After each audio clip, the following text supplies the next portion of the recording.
हिमाचल ही हिमाचल की मदद नहीं कर रहा और हम कहते हैं कि जो भी बड़ा बन जाता है हिमाचल को भूल जाता है। वैसे मंडी की शिवरात्रि खत्म हो गई है या यूं कहे खत्म होने को आई है, लेकिन इसमें जो हमें देखने को मिला या जो हम देखते आए हैं वो मन में खटकता जरूर है।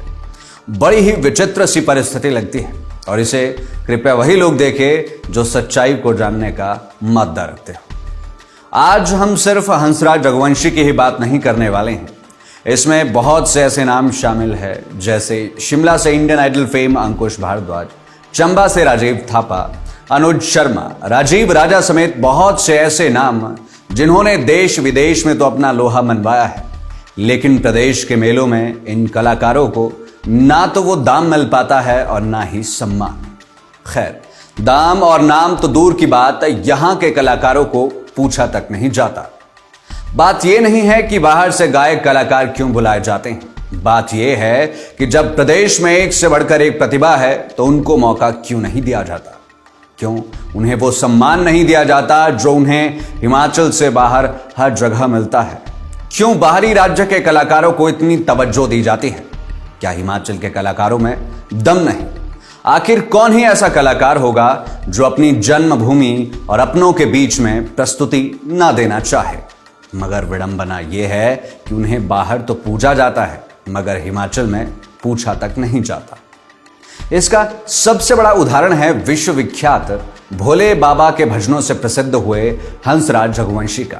इन्हें सदगुरु की ईशा फाउंडेशन ने तो जरूर शिवरात्रि के अवसर पर बॉलीवुड और हॉलीवुड के गायकों के साथ मंच साझा करने का मौका दिया, मगर मंडी में उन्हें प्रस्तुति देने के लिए पूछा ही नहीं गया। हालांकि यह सबको मालूम है कि शिवरात्रि में अगर शिव भजन नहीं होंगे तो शिवरात्रि मेला कैसे संपूर्ण होगा। मगर हंसराज या अन्य कलाकारों का दोष शायद यह है कि वह हिमाचल से संबंध रखते हैं और हिमाचल के रहने वाले हैं। और बात सिर्फ मंडी शिवरात्रि की नहीं है, प्रदेश के हर एक मेले में यही हाल देखने को मिलता है।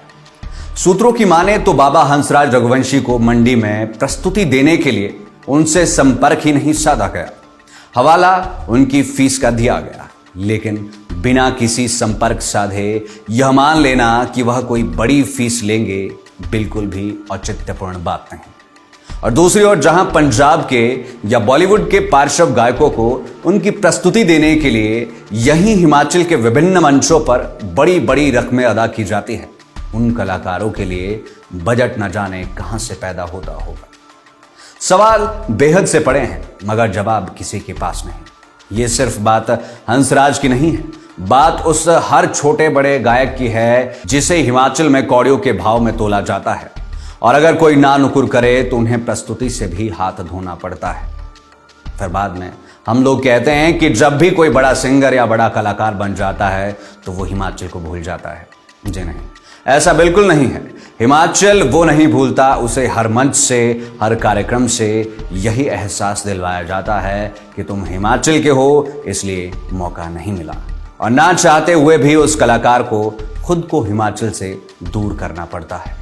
राजीव राजा, अंकुश भारद्वाज और इन जैसे दर्जनों टैलेंटेड सिंगर्स को शायद ही आपने हिमाचल के मंचों पर गाते हुए देखा होगा।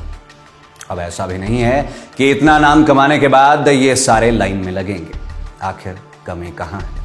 हमारे प्रशासन में जो इन मेलों को करवाता है या यहां के लोगों में जो अपने प्रदेश के टैलेंट को प्रमोट नहीं करना चाहते। बात सिर्फ इतनी ही नहीं, प्रदेश के युवाओं के गाने भी उस तर्ज पर लोगों द्वारा नहीं सराहे जाते जिस तरह से यहां के लोगों का प्यार बाहरी राज्य के गायक कलाकारों के लिए बरसता है। सवाल बहुत बड़ा है और जवाब हमारे भीतर है। ऐसे में क्या देश विदेश के अलग अलग हिस्सों में अपनी आवाज का जादू बिखेरने वाले कलाकारों पर घर की मुर्गी दाल बराबर की कहावत चरितार्थ होती दिखती है। देखते रहिए लाइव टाइम्स टीवी।